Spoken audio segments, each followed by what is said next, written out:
नमस्कार। क्रांति म्यूजिक की वीडियो सबसे पहले देखने के लिए सब्सक्राइब के लाल बटन को दबाएं और घंटी को बजाएं। धन्यवाद।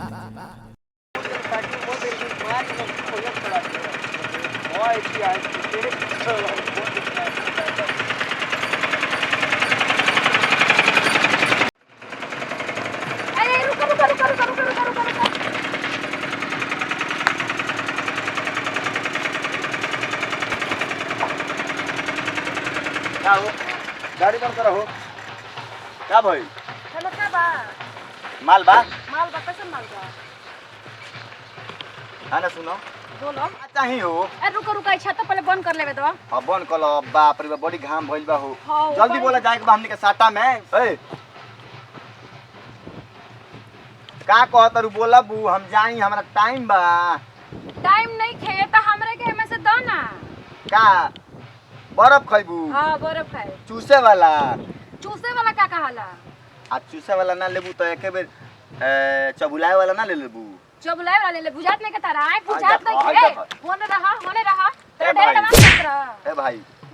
एक गाड़ी के मालिक के तन बुलाऊं करे के दम बतियाऊं करे से तब ए साहब रौरा आई ना तो हई माल मार दी हमरा के का भइल का बाटे ए कैसा ड्राइवर रखे हैं कैसा बोल रहा है मेरे को का हुआ अरे कौन है जो ए चुप हम इनसे बर्फ मांगता नहीं तो कहत रहन चूसे वाला लेबू के दुबला को का है अरे तो बर्फ है ना बर्फ है तो यही बेचते हैं यही जानते हैं इन्हीं से बात करिए बैठ आप गाड़ी ए, चुप पहुंचाने रहा। वाला काम अरे करते हैं। चुप रहा तो हमारा का सफाई ठीक कर देबू का हो तोरा बोले के तमीज नहीं के कुत्ता कहीं के इतना मार मारम न कि हाइदा तो चलो तो बेकार हो जाई आ इनकरा के ई तो यो पूछिए ना अपन हाल अरे हम गाड़ी मालिक हैं आइसक्रीम मालिक हैं ये बेचते हैं इनका मालूम है ये जानते हैं बताओ बाकी हमारा आपको नहीं अब जानता है। ऐसे ये का बोल रहा है चूसे वाला चूसे का चूसल लेला बर्फ बेचते हैं क्या उसको बोलते हैं चूसा चूसने वाला बताओ ना, कैसे आदमी क्या खाएगा चूसा उसको हम दूसर के बच्चा वानी की चूसा अच्छा काट के खाए वाला चाहिए काट के खाए वाला उ का होला अच्छा कटोरी में से निकाल के खाए वाला खइबू माने निकाल के खाए वाला तो निकाल के खाए वाला तरह से हम बर्फ मांगनिए तरह से ना डेकोरेशन ना मांग तू है खेबा की हो के बर्फ मांगने देबा द दना जाए यहां से निकला यहां असली से मा- ना तो इतना मारो फिसिया जो ए होने हटाओ ने पहले यहाँ तो चूल्हा वाले तू छोड़ दे बहुत तू दोगला इंसान बड़ा हो कुत्ता का आजमन बड़ा हो हम कुत्ता होई तार माई ये सिखैले बाड़ी कौन लड़की बेटा तार माई ये सिखैले बड़े बीच रास्ता में चूसे वाला मांग ली हो हां तो बेचका है बर्फ से मांगम ना हम तो हम चूसे वाला ना देम तरह के तार ना हमके मन करत नहीं के खूब कोटिया उनको को का दी मारवाई बर्फ खइबू मरवाई देखे ए का दे दी मारवाई बर्फ खइबू ढेर बतिया में तरह कमीज फाड़ के तोरा हाथ में थमा दे ढेर एडवांस बोला मत हमरे से तारा से हम 12 मांगत नहीं बर्फ दो आ ना तो जा आ तमीज बोला ना तो तार कमीज फाड़ के बेटा तोरा हाथ में दे हम तार बेटा हई तो लगत तो तो बटले तू हमारे पापा का माल हऊ काहे के तोर पापा का माल है हां त का हो बुढ़ऊ के माल बूढ़ बड़े आ तो का जेकर लइके है ना जवान ओकर बाप बूढ़ ना होई त का होई लाठी ठेकत होई लाठी देख लेबू नी ओह तो तोहरो मुंड बन ढेर बोला मत ना तो जान नहीं कुट दे में जाबे आ हाउ बड़ा कूट देबू माने कूट देबू हवन के कूट देबू हाँ, भगवान वो हमार मालिक साहब हैं उनका सामने हम डरा तानी ना ते बेरे तारा सन लड़की के चुसा देले रहती बर्फ आ तो हम चूसा देले रहती न तो हम भोगा देले रहती ढंग से चल ले तो ए भाई ए महाराज ई बर्फ बर्फ लीना ई ठीक बा यार चलिए चला चलिए कल लेट होगा साटा बजाने का ना जा जा ए चुप रह कम बोलिए आप कम ए साटा में जाए के बा तू जान ना हो साटा में जाए के बा काहे के तू काहे के रोकला तू हमरा के चूसनी काहे कहत हम चूसनी पिए बरन देखो तंत्र के हम अच्छा पिए वाला दी अरे बोले के तमीज नहीं के ना सहूर बा पता ना कौन खा कहां से आइल बड़ा तो खंडरी से चूसा वाला ना चाहिए तो पिए वाला चाहिए लइका बनी का के तू चूसैबा सियान लोग चूसता है बड़ा लड़का का बात नहीं है हां तो यान लोग चूसता बोले के हमें ने क्या चल वाला बर्फ बेचे चला होई ई मारवाई बर्फ ना खोई है ए ढेर बतिएबा ढेर अभी अब का हम खोई मारवाई बर्फ ना खोइबू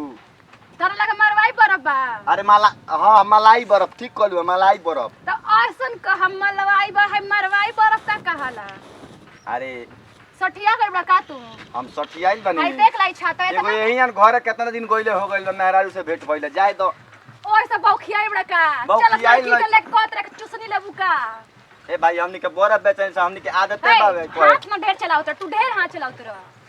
हमर गमन को लेके लइकवा देख लियो सुनो जतना तरह के मोरिया सनु कि तू तो बिगड़ मेहरारू के पहचान भूल गई वो हमरा के ढेर मार दियो तो हम तो अकेले काफी बनता रखा मार देबू और का मार देबू छुके देख अच्छा छू दो नहीं मार दे मार तू दे इतना डरा तू रह ए भाई करे जा हमार काम जाता हाउ हाउ पता ना कैसन मालिक बड़न उनकर गाड़िया के नंबर अबे बता तारा ए, जैसन मने हटा। गणिया का नंबर हाय गाड़िया के नंबर हाय तो गाड़िया के नंबर गाड़ी के नंबर आगे बा नोट कर लो उनके नाम बतावा उनकर नाम हवे चिरकुट पहलवान तो है हमार नाम फेंकोन फेंको हाँ तब हाँ तो चल इसको कटिया जेल में जेल तू में जानी कि तू लोग छड़त रहला लोग हमरा के कोर्ट कचहरी थाना जे भी होके नु के नइखे जाना फेंकन के थाना के दरोगा साहब ले चूसनी हमनी के बोरब अच्छा तो चूसना त काहेलन का लड़के के चल के छेड़िया के चूसनी हम चूसला छेड़नी है तरह के हमर बता। पेट जरता जम छेड़तनी तब का ए साहेब येंगा ना मानी येंगा ना मानी एकरा के एगो लामका दे देबा के चूसत चल अरे जाओ छोड़िए चला जाना सेटअप चलना लेट होगा ना हाय लामका का काला बतियाई पर समझ अरे बड़ बड़ बा। मार बताहू के मार 100 रुपया ला बरफ बा तोरा मोट के है तो मालूम बा 100 रुपया के मोट बा तू अपने के खियावा अपन बहन के खियाइया हमरा के मत खियावा आता तू खा लेबू त बाउर हो जाई हां त बाउर ना हो जाए ढेर बतियाओ तोरा छरकती जे बड़ा हो अरे मालिक चला चली। चली जा जा जा जा कम हीरो बड़ा तनी एकरा जैसन लड़की नु है हमनी के टाइम खराब कर देलक ई बार जतरे खराब हो गेलो ए है ना सुना है ना केने हो हीरो ना है हमर हीरोइन आ उहे त ना मारा पीछे सुपर करके जा मत ने खियावा तू दुका चूसना चूसनी सोचाओ तोरा देखो मालिक तनी जाए दो साटा में जाए के बा आ कहबू त एगो मोटका दे टेंशन लमका ए गाड़ी बंद कर अरे तोरा सट्टा में ए जा साहब। कर थैला क्या खरीद हुआ? दे के समझ में नहीं आ रहा क्या समझ में नहीं आ रहा है लड़की के हैं? पेट में आ जाओ हटा ने थोड़ा साइड ए से मालिक मालिक क्यों अरे हटा क्या हो रहा है क्यों? चल रहा है सब बैठी लोगों को जल्दी। समझाइए ठीक है जाइए अपना काम करिए जा जाना। जाएगा ओ बता बा इका हवन हमार कहाँ हमें कुछ ना है तू जा तू कहां घर तो चल के पता आपके पता भाई के हवन हमार के हमें पूछा इनसे कि के हवन हमार ए पागला जो हमार नौकरिया खइबू का अरे चलो सेटअप जाके बढ़िया बढ़िया नौकरिया खई है हमार चलो चलो आप जाइए चलिए यहाँ से अरे इनको अरे चाहिए जाना नहीं, हो चाहिए। तो बेचा के बचाइबू कि ना जाइबू बड़ा हरामी दिया लड़की यारी कहां से ही कुली आ जाता एकदम भाई जल्दी चला ए भाई आ तो मोबाइल के मारे